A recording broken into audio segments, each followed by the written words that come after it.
Good day everyone, we are going to discuss Title 11 and Title 12, the Revised Corporation Code of the Philippines. Where in Title 11 is about non-stock corporations. To start, I'm going to discuss first the Section 86 of Title 11. So Section 86 of Title 11 is about the definition of non-stock corporation. In this section, it tells about what non-stock corporation is. So from the name of the corporation itself, it obviously has no capital stock, unlike in a stock corporation, which is also authorized to distribute dividends to its stockholders, while a non-stock corporation is not allowed to distribute dividends to its members. It is given that a non-stock corporation is not organized for profit. It is a general rule of a non-stock corporation to not engage in business for directly or even indirectly making profits or income. However, they may make income or profits incidentally, or when they obtain income even they don't intended to. The incidental profit that a non-stock corporation has obtained, just like what I have said earlier, instead of distributing it like a stock corporation does, they are investing it into the corporation to develop or promote their purposes. When it comes to provisions, the specific provisions of the non-stock corporations will be applied. However, if there are no provisions about some matter in Title 11, the provisions in stock corporations will be applied if they are applicable. Next is Section 87. Section 87 is about the purposes of the non-stock corporation. In this section, it tells about the allowable purposes to incorporate a non-stock corporation. As you can see in the presentation, there are many purposes that were stated in Section 87, but it doesn't include the profit. That is because a non-stock corporation is not a profit-making corporation, and it's not allowed to have profit-making as its purpose. In addition, from those purposes that were mentioned in Section 87, a non-stock corporation may have two purposes that were combined. For example, a religious and an educational corporation at the same time. Some non-stock corporations in the Philippines are University of the Philippines Alumni Engineers Association, INC, International Care Ministries Foundation, INC, and Greenfield Tennis and Counter Club, INC, and more. So Title 11 has 3 chapters, wherein Chapter 1 is about members. So under this Chapter 1, Section 88, which is about right to vote. In this section, it says that each member of a non-stock corporation is entitled to 1 vote to approve corporate actions in a meeting of members. When it comes in voting of trustees, the number of votes entitled to a member depends on the number of the candidates to be elected. For example, if there are 3 trustees to be elected, so a member is entitled to 3 votes, but 1 vote only for 1 candidate, unless the cumulative voting is authorized in the bylaws or in the articles of incorporation. This type of voting allows a member to cast all the votes that they have for just 1 candidate.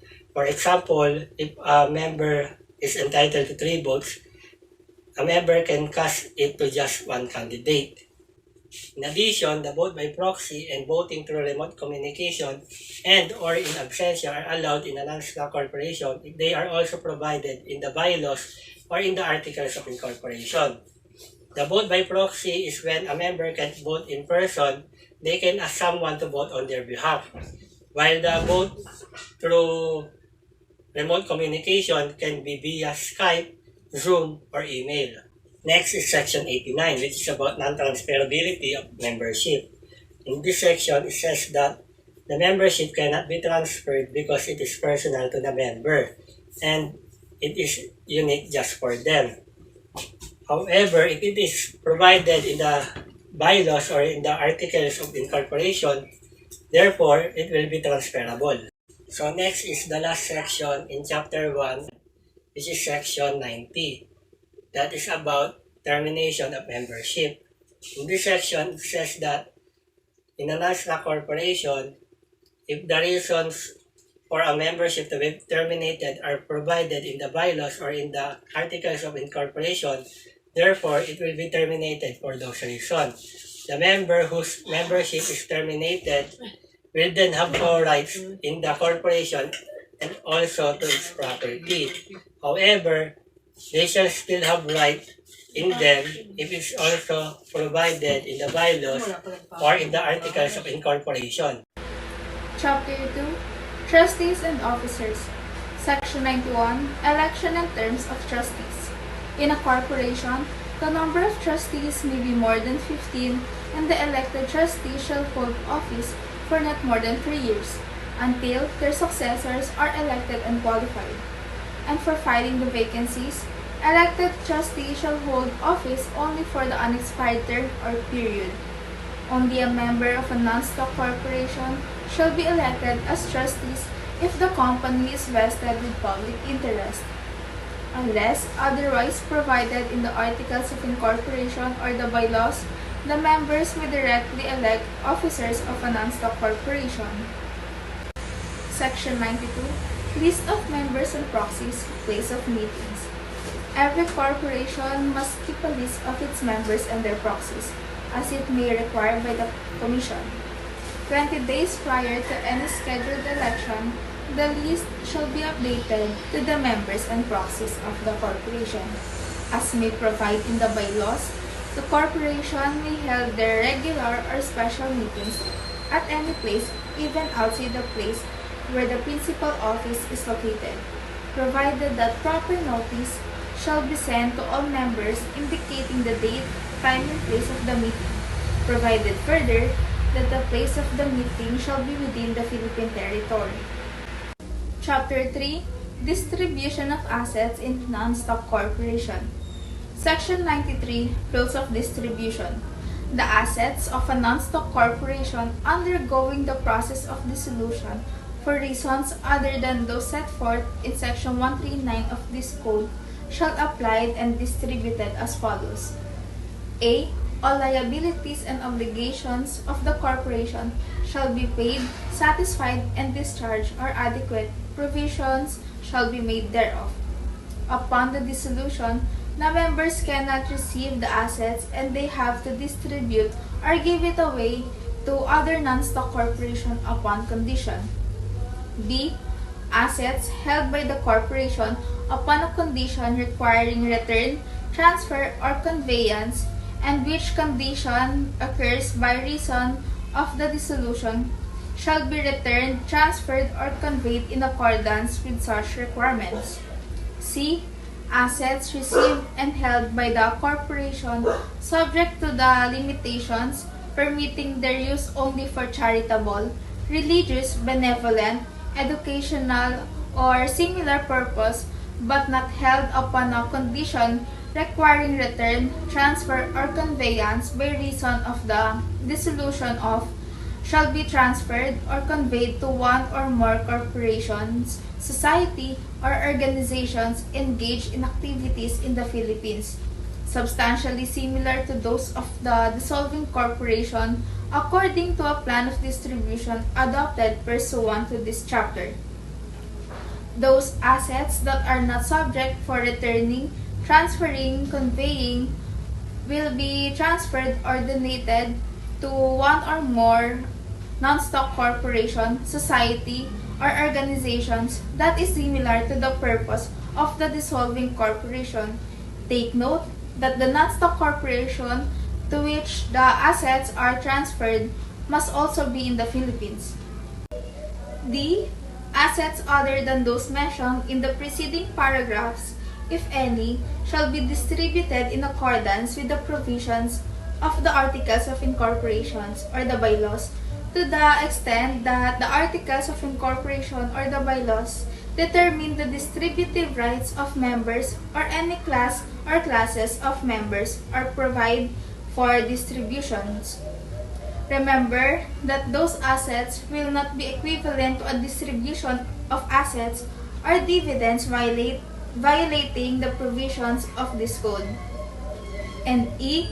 In any other case, assets may be distributed to such persons, societies, organizations, or corporation, whether or not organized for profit, as may be specified in a plan of distribution adopted pursuant to this chapter. Section 94, Plan of Distribution of Assets. A plan providing for the distribution of assets consistent with the provisions of this title may be adopted by a non-stock corporation in the process of dissolution in the following manner. A.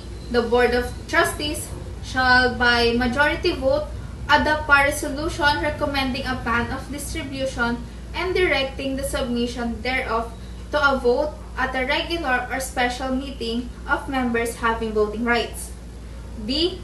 Each member entitled to vote shall be given a written notice setting forth the proposed plan of distribution or a summary thereof and the date, time, and place of such meeting within the time and in the manner provided in this code for the giving of notice of meetings. And C. Such plan of distribution shall be adopted upon approval of at least 2/3 of the members having voting rights present or represented by proxy at such meeting. Just to freshen up our knowledge regarding stock and non-stock corporation, let me reiterate to you the distinctions of the two. Stock corporation has capital stock which divided into shares, organized for profit. Profits are distributed to the stockholders through dividends, has a minimum number of 15 directors. The term of a director is 1 year. Officers are elected by the board of directors. Stockholders' meeting shall be held in the city or municipality where the principal office of the corporation is located, and if practicable, in the principal office. And shares may be transferred by the stockholders with or without the consent of the corporation. And for the non-stock corporation has no capital stock, not organized for profit. Profits are not distributed to members. The numbers of trustees may exceed 15 in numbers. The term of a trustee is not more than 3 years. Officers may be directly elected by the members unless otherwise provided in the Articles of Incorporation or bylaws. Members' meeting may be held at any place outside the principal office of the corporation, provided it shall be within the Philippine territory. And membership is personal in character and is not transferable unless allowed by the Articles of Incorporation or bylaws.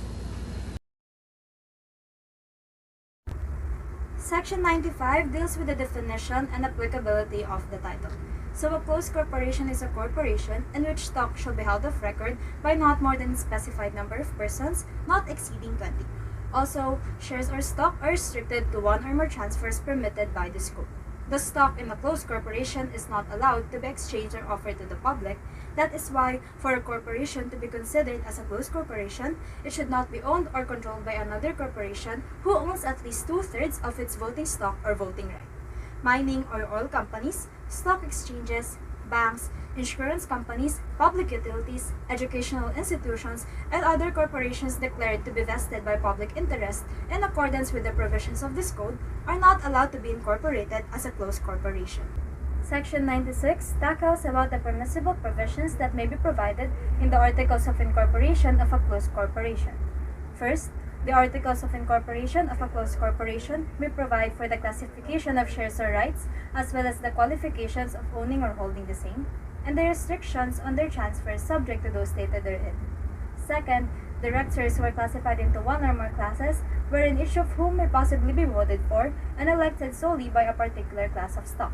Lastly, a closed corporation may include in its Articles of Incorporation a greater quorum or requirement in a stockholder or directors meeting than those which are provided in this code. Section 96 also implies that the Articles of Incorporation may provide that the business of a corporation shall be managed by the stockholders rather than its board of directors. In addition, the stockholders will be deemed board of directors with the intent of applying the provisions of this code. The Articles of Incorporation may also provide that instead of the board of directors, all officers, employees, or those specified that shall be elected by the stockholder. Section 97 deals with the validity of restrictions on transfer of shares. This section states that the Articles of Incorporation, its bylaws, as well as a certificate of stock, must contain the restrictions on the right to transfer shares. Otherwise, they shall not be binding on any purchaser thereof in good faith. Also take note that they should not be more onerous than granting the existing stockholders or corporations to purchase the shares of transferring stockholders for such reasonable conditions stated therein. Section 98 tackles the qualifying conditions in issuance of shares. First, the certificate of stock of a closed corporation is issued to any person who is not eligible to be a holder, or if the certificate shows qualifications of persons entitled to be holders thereof. Second, the Articles of Incorporation states the number of persons who are entitled to be stockholders of record, and the certificate of stock states such number. Fourth, in the cases mentioned in the first three conditions of Section 98, the corporation may, at its option, refuse to register the transfer in the name of the transferee. The provisions of the fourth condition shall not be applicable if the stockholders of a closed corporation consented to the transfer, contrary to the first three conditions, or it has amended its Articles of Incorporation in accordance with Title 12 of this Code. Next, the term transfer as used in Section 98 is not limited to transfer of value. Any right the transferee may have to revoke the transfer or to recover the stock under any express or implied warranty is not affected by the requirements of this section. Section 99 covers the agreements made by the stockholders. First, agreements that were properly signed and executed by and among all stockholders prior to the establishment of a closed corporation will remain enforceable and valid after incorporation, if that is their intention, insofar as such agreements are in accordance with the Articles of Incorporation, regardless of where the provisions of such agreements are contained, except for those that must be included in the Articles of Incorporation to follow this title. Second, a written agreement containing two or more signatures of a stockholder may state that when exercising voting rights, the shares that they possess shall be voted in accordance with the provisions or in agreement or in compliance with the procedures that has been agreed upon them. Third, no provision in a written shareholders agreement that deals with any aspect of company affairs may be deemed invalidated between the parties on the ground that it effectively transformed the parties to partners. Fourth, a written agreement between some or all the stockholders is not voidable because it affects how the corporation conducts its business and affairs in a way that limits or interferes with the board of directors' authority or discretion. Lastly, the strict fiduciary obligation owned by the stockholders who are actively involved in the management or operation of the business and affairs of a closed corporation must be upheld. In the absence of reasonably adequate liability insurance, the corporation stockholders will be held personally liable for any corporate torts. As a general rule in the previous provisions, if the meetings involve corporate actions without proper procedure, such meetings shall be deemed void. However, Title 12, Section 100 of the Revised Corporation Code of the Philippines provides otherwise. Although the board meeting is improperly held, no proper notice given, it is not properly called, or not in the appropriate place, notwithstanding shall be deemed valid if the following is or are present. Number 1, before or after it is taken, a written consent thereto is signed by all the directors. Meaning, even if they have knowledge of such action before or after it is done, but they still consented, such corporate action shall be deemed valid and binding to the corporation. Or number 2, all the stockholders have actual or implied knowledge of the action and make no prompt objection in writing. So in here, the directors are aware of such action, but no objections have been made, will only constitute that they have given their permission or consent. Or number 3, the directors are accustomed to take informal action with the express or implied acquiescence of all the stockholders. So accustomed meaning it is how they usually operate. They are accustomed to it. So as long as it is for the benefit of the corporation, even if it is an informal meeting, they will still authorize such act. Or number 4, all the directors have expressed or implied knowledge of the action in question and none of them makes a prompt objection in writing. So if the directors actually wants to express objection but did not prompt it in writing, such improper procedure of meeting is still valid. So clearly, any of the above mentioned present in the case would constitute the meeting as valid. Exemptions if the bylaws provided otherwise. Title 12, Section 101 of the Revised Corporation Code of the Philippines tackles the preemptive right in closed corporation. So what is preemptive right? Preemptive right is the preferential right, which means the right of the corporation to be offered first for the shares of the stocks before it is offered to the public. So the preemptive right in closed corporation is wider than the preemptive right in open corporation, as it requires all stocks to be issued, including the reissuance of treasury shares, whether for money, property, personal services, or in payment of corporate debts. Thus, all stocks must be offered first to the existing stockholders before they advance to the third person. So basically, the latter could only acquire the stocks issued if it is not accommodated by the stockholders, unless the Articles of Incorporation provide otherwise. Title 12, Section 102 of the Revised Corporation Code of the Philippines refers to the amendment of Articles of Incorporation. So, any amendment to the Articles of Incorporation which seeks to delete or remove any provisions required by this title or to reduce a quorum or voting requirement stated in the Articles of Incorporation would only constitute that they will no longer continue to operate as closed corporation, thus reclassifying it as an open corporation. The amendment is an indication that the corporation will no longer adhere to the provisions set forth in the former corporation. This shall be approved by the affirmative vote of at least two-thirds of the outstanding capital stock, whether or not has voting rights. The approval does not only require a written assent, there must be a proper procedure of meeting to express the agreement of such fact. Exemption, such greater proportion of shares as may be specifically provided in the Articles of Incorporation for amending, deleting, or removing any provisions. Title 12, Section 103 talks about deadlocks in a closed corporation. Deadlocks in a closed corporation refers to the stockholders or directors that contradict each other. Their votes are always equal or tied, so they cannot determine who to declare elected. With this, the business corporation is stagnant and cannot operate for the advantage of the stockholders, which results in grave consequences. With a written petition of any stockholders, the Commission will intervene to resolve the dispute. The Commission is given authority by the law to act as an arbitrator. As a result, no agreement can alter their decisions. So, the following here are the actions that Commission may execute for the purpose of breaking the deadlock.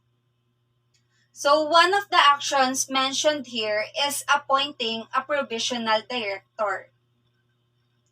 So, a provisional director is an impartial person who directly has no connection and interest with a corporation, hence is able to give unbiased opinion. He will act as a tiebreaker, but he will be compensated. Furthermore, this agreement between the parties shall be subject to the approval of the Commission. Section 104 discuss the withdrawal of stockholders or dissolution of the corporation. So without prejudice to the remedies available under this title, so first, the stockholders have the right to withdraw their shares to the corporation and compel the latter to acquire his shares at fair value. So the only limitation here is to offer it to the existing stockholders, which is called the preemptive right as discussed above. And second, if the stockholders observe that there is delinquency or a breach of trust on the part of the directors or officers, they have the right to petition the Commission for dissolution of the corporation after due notice and hearing.